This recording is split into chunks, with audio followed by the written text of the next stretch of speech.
Hello friends, welcome to साहस of solutions. दोस्तों, जैसा कि सीरीज के पिछले वीडियो में हमने एनजी स्टाइल के बारे में देखा और बहुत ही डीपली देखा। अगर आपने नहीं विजिट किया है पिछला वीडियो तो जरूर देखिए, क्योंकि वहां पर आपको पता चलेगा किस तरीके से हम डायनेमिकली किसी एलिमेंट पर किसी स्टाइल को ऐड एंड रिमूव कर सकते हैं।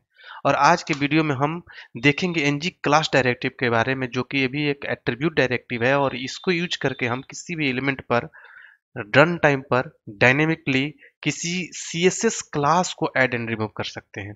तो चलिए स्टार्ट करते हैं इस वीडियो ट्यूटोरियल को।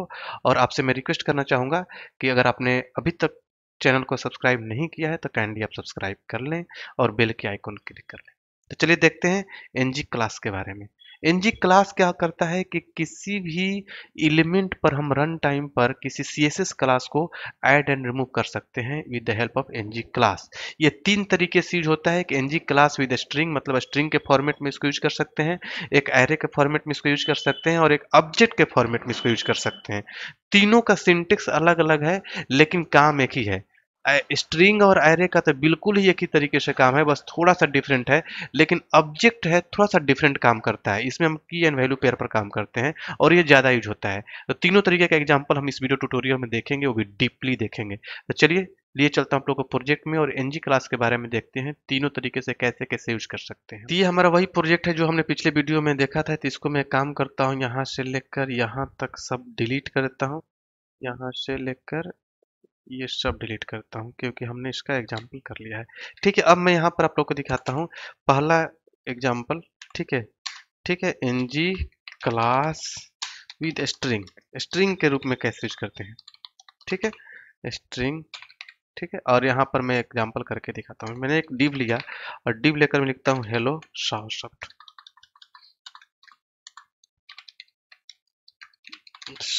ठीक है, सेव किया हमने। ठीक है, और यहाँ पर मैं लगाता हूँ एनजी क्लास। नॉर्मली अगर हम कोई क्लास अप्लाई करते हैं तो कैसे करते हैं, कुछ क्लासेज हम बना देते हैं। चलिए यहाँ पर मैं एक क्लास बनाता हूँ .1। ठीक है, और यहाँ पर लिखता हूँ बैकग्राउंड कलर ब्लू। ठीक है, और कलर करता हूँ या फिर कलर करता हूँ कलर ब्लैक। ठीक है, एक करता हूँ मैं .2 बैकग्राउंड कलर करता हूँ रेड और कलर करता हूँ वाइट।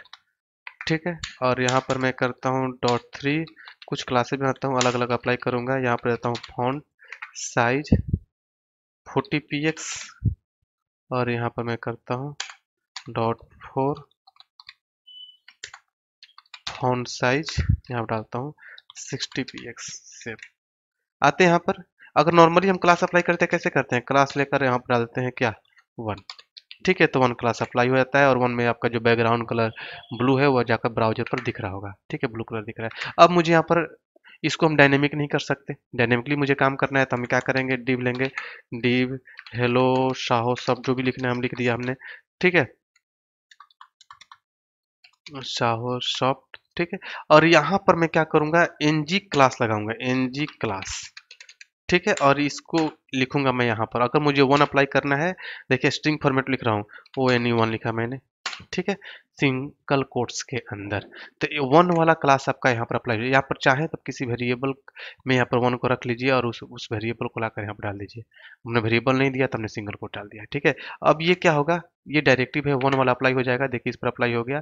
अगर मैं चाहता हूँ कि इस पर और भी कोई क्लास अप्लाई करना है तो हम यहीं पर, क्योंकि हमने स्ट्रिंग फॉर्मेट यूज किया है, तो हम यहीं पर बिना कॉमा दिए यहीं पर एक और लिख सकता हूँ 3 और सेव करूंगा तो क्या हो जाएगा, देखिए कि दोनों अप्लाई हो जाएगा। देखिए इस पर दोनों अप्लाई हो गया, फॉन्ट साइज भी इंक्रीज हो गया, ब्लू कलर भी आ रहा है। वहीं पर अगर मैं एरे फॉर्मेट यूज करता हूँ, देखिए कॉपी किया हमने और एरे वाला दिखाता हूँ। ठीक है, और यहाँ पर मैं एक डिव लेता हूँ, डिव हेलो वर्ल्ड। ठीक है, और यहाँ पर लगाता हूँ क्या मैं, एनजी क्लास कैमल केस, ध्यान रखिएगा सी कैपिटल होना चाहिए। यहाँ पर इक्वल टू और यहाँ डालता हूँ, मान लीजिए हमने एरे ब्रैकेट और यहाँ पर मैंने डाल दिया 2। ठीक है, तो एक क्लास अप्लाई होगा। मल्टीपल क्लास अप्लाई करने के लिए बस जस्ट यहाँ पर स्पेस देना होता है, लेकिन इसमें कॉमा देना होता है। ठीक है, हमने सेव किया और ब्राउज़र पर चलेंगे तो यहाँ पर रेड हो गया है। लेकिन एक और मुझे अप्लाई करना होगा तो यहाँ पर कॉमा देंगे और यहाँ पर लिख देंगे 4। ठीक है, तो हमारा दूध अप्लाई हो, क्योंकि हमने एरे यूज किया है, ये एरे फॉर्मेट है। सेव करिए, ब्राउज़र पर जाएंगे तो देखिए बड़ा हो गया।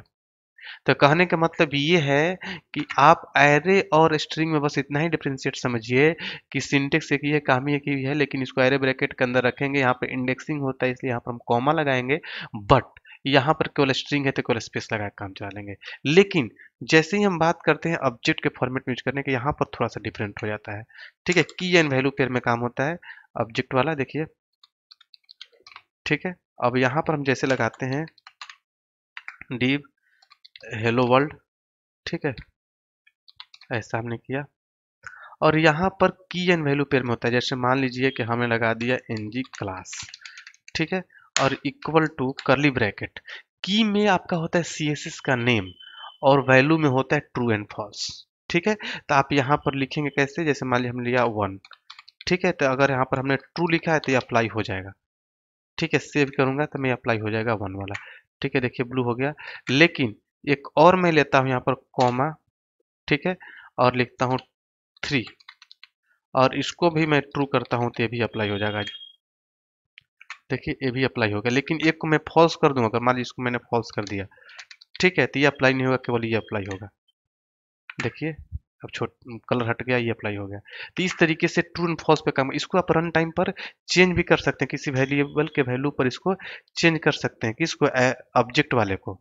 ठीक है, मान लिया आपने कोई वेरिएबल लिया है, उसके बेस पर इसको चेंज कर रहे हैं तो बिल्कुल ही उसको चेंज कर सकते हैं। जैसे मान लीजिए मैं दिखाई देता हूँ आप लोग को, यहाँ पर मान लीजिए हमने div लिया, ठीक है, और हेलो लिख दिया, और यहाँ पर मान लीजिए कि मैंने लिख दिया ng क्लास और इक्वल टू कर्ली ब्रैकेट। मैं चाहता हूँ कि टू अप्लाई हो जब माई कंट्री के अंदर, इसमें देखिए यहाँ पे वेरिएबल है माई कंट्री के अंदर यूएसए हो। ठीक है, my country equal equal to USA.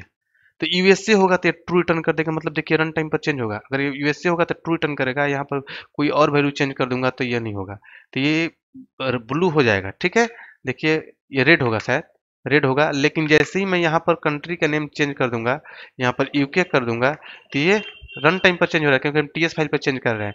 यहाँ पर देखिए हट गया। तो इस तरीके से आप अलग अलग कंडीशनल काम कर सकते हैं इस वाले में, ट्रू एंड फॉल्स के बेस पर। ठीक है, अलग अलग तरीके से कर सकते हैं। ये आपका बेसिक एग्जांपल है, इसमें बहुत सारे चीजें हम करते हैं। ठीक है, बहुत सारे कॉर्पोरेट में काम किया जाता है इसमें कि किस तरीके से हम रन टाइम इसको चेंज करें। यहाँ पर लॉजिक सेट किया जाता है, यहाँ पर भी मेथड कॉल किया जाते हैं, मेथड कॉल करके वहां से वैल्यू लेकर लाकर सेट करते हैं, बहुत सारे काम होते हैं।